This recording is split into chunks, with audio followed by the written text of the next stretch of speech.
formation politique boobu di grande coalition Gëm sa bopp. pas du tout déjà man fi mu daane la rek Pape Malick ma koy nuyu du suma xarit ñu bokk fu ñu dëkk fu mu daane rek ne ñoom dañu def seen i njombe waaye Yewwi Askan Wi mais bul fàtte ne Pape Malick état dafa def njombe bu rëy la def ci logiciel bi nga xam ne moom la ñu indi ci parrainage parce que man du ma wax loo xam ne amul dama ko fekkee. man ñun déjà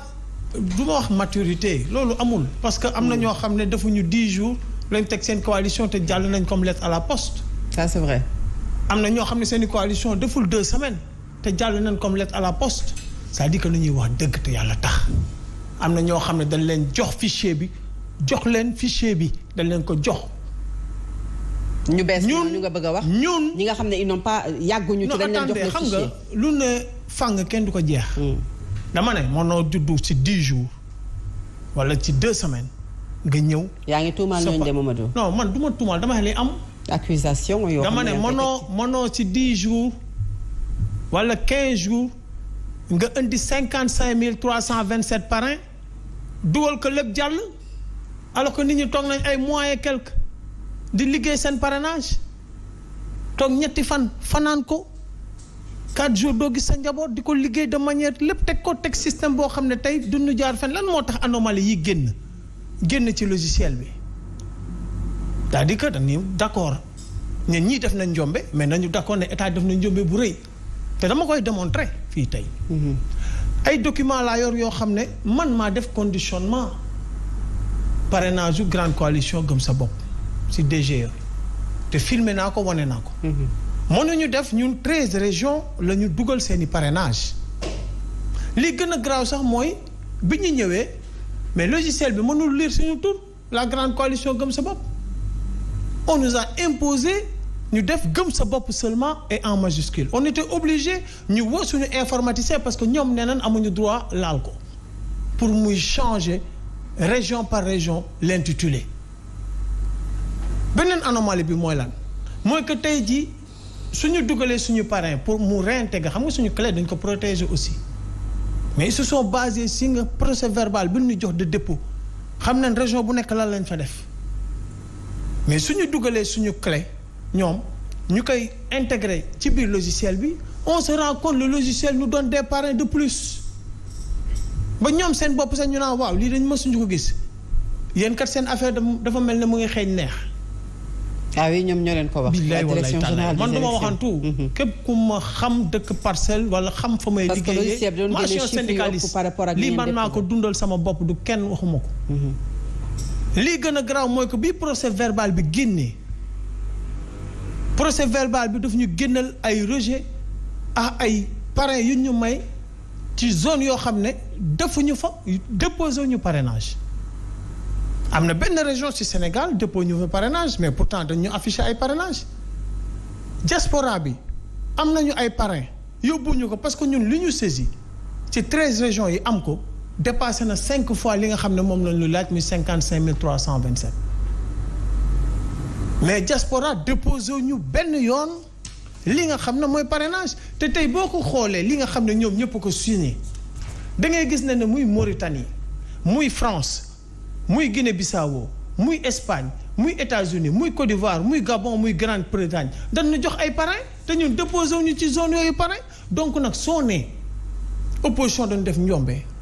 waaye Yewwi Askan Wi seen liste amal aussi courage intellectuel de dire que logiciel bi nga xam ne tegal nañu ko baaxul état bi tamit dafa def njombe donc nag nañu waxtaan en toute honnêteté surtout honnêteté intellectuelle ndigim France ak li mu am doole ak li mu avancé ci technologie moo mënul def parrainage citoyen man sama laa ñun. maintenant nag est-ce que ñun dañuy toog pendant 1 mois ñu def ay te nag lii ci gën a garaaw mooy que ñun suñu parrainage xamoon na ne lii day am donc on avait demandé à suñu parrain ñu jox ñu ay photocopie seeni photocopie carte d'identité donc le problème fondamental aujourd'hui quand on dit rejet pour autre motif ça veut dire que tey jii carte d'identité yi nga xam ne mooy DAF moo ko produire am na problème. am na problème te li ñu mën a wax ba wax ko wax dëgg fa yàlla li ñu def du dara lu dul paramètre logiciel bi parce que président Bougane Gueye dem na ci parrainage am nañu ay parrain loolu mouvement am la woon gëm sa bopp loolu la ñu pare ne moo tax suñu grande coalition gëm sa bopp du mën a jàll ci machine bi beneen bi li ngeen fa jukki dugal ko si biir machine bi c'est forcé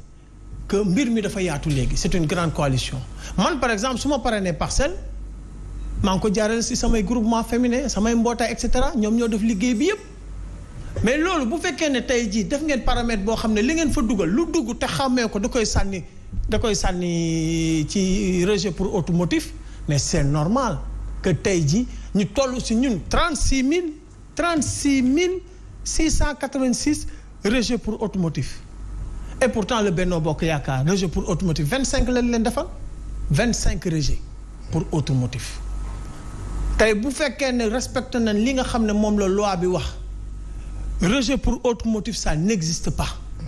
doublon la ñu xam tey bu ñu appliqué woon doublon ñun dañuy passer parce que doublon avec les autres listes on est à 2182 mais tey ils l'ont fait exprès ba nga xam ne bu lay éliminer doo am chance ñëwaat parce que bu doublon yi la mën a laaj yi la bàyyil mënuloo too àgg ci plancher ce qu'ils ont fait ils le font sciemment. alors c'est clair. c'est extraordinaire ce qui se passe dans ce pays. dinañ ñëwaat ci loolu xam nga ñun ba 30 secondes. on l'a fait exprès parce que nee na lu ndóobin rey sa maam xaw ma foo gisee lu ñuul daw. on a sécurisé notre clé et ça nous a permis de ressortir ces anomalies.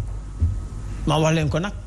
seen informaticien xaw ma foo leen ko jëlee ci àddina yi leen defal logiciel bi am na loo xam ne waxu leen ko Sénégal fii ñu jàng aay ñoo fi nekk tey bu ñu sécuriser wul sunu parrain sunu logiciel du ñu mën a xam li ñu xam. am na koo xam ne def naa moom débat bi passé muy defar sa gox mais ñoom 1000 parrain lañ leen yokkal yoo xam ne xamuñu fu ñu ko jëlee. kon nag anomalie yooyu ñu bëgg ñu ci éliminer mais loolu dinañ ci ñëwaat autre motif boobu dinañ ci ñëwaat ak professeur Ngouda alors Cheikh Oumar ñu ngi wax ñenn ñi jàpp ne yéen moom seen bos déjà bokk ngeen ci les premiers yi nga xam ne seen parrainage validé nañu ko mais aujourd'hui bu ñu wax ci opposition bi wàllu demaat ñu door a mën a valider li nga xam ne moom mooy parrainage am Yewwi Askan Wi li nga xam ne moom moo nekk tey ci ndoddam jëm ci liste Dakaram kenn validé wu ko beneen coalition gëm sa bopp également kenn nanguwu ko am na ñu jàpp ne sax Aar Sénégal di coalition bu bees bi lii dal peut-être Yewwi Wallu ak gëm sa bopp mën na def le bonheur de cette coalition nag nga ko gisee. bon merci beaucoup je pense que fi ngay daanelee mooy le bonheur man dama gëm ne compétition dama dem ne compétition booy départ ñëppay nekk ci même ligne man loolu laa gëm man je pense que nit booy dem ci compétition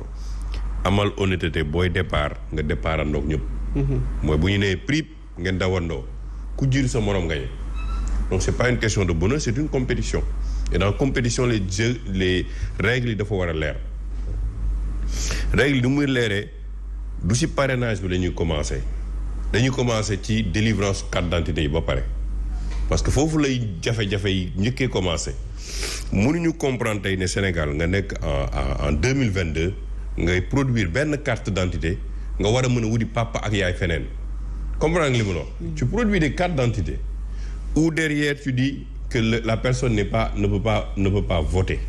magum jëmm bu yàgg nekk ci dëkk bi war a am ay droit am nga ne ci ginnaawam mu war a daw bën a voter le jour du vote mu la man xaw moon sax ne waru moon voter je pense que il faut régler le problème à l'amont mooy dem à la base tey sénégalais bu juddu nga am 18 ans war nañ la war jox sa carte d'identité ba pare nga mën a voter je comprends pas jusqu'à présent ay commission électorale ñuy am alors que normalement yow boo génnee xam nañ fi nga dëkk xam nañ fi nga juddu à 18 ans war nañ la mën a jox sa carte d'identité ne la fii la sa vote jotee bu période électorale ñu ne la demal changer sa boo bëggee changer nga xam fi nga changer pourquoi les commissions permanentes